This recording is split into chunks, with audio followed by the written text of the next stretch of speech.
అన్నపూర్ణ స్టేడియోకి తీసుకొచ్చాం.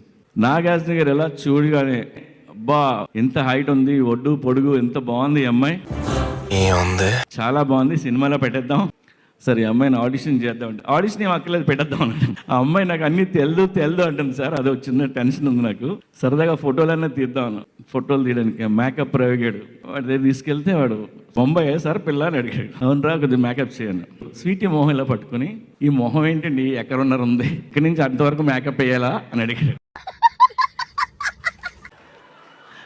వాడు పొట్టినా కొడుకు ఈ అమ్మాయి కొద్దిగా హైట్ ఉండడం పాపం ఫీల్ అయినట్టున్నారు. అమ్మాయి బెంగళూరు రా, తెలుగు తెలుసేమో మనకు తెలీదు, ఏదో వాగడు వాగొద్దని చెప్పా. వాడికి డౌట్ వచ్చి అమ్మ నేను ఏమన్నాను మీకు అర్థమైందా అన్నాడు. ఈ అమ్మాయి తలుపింది.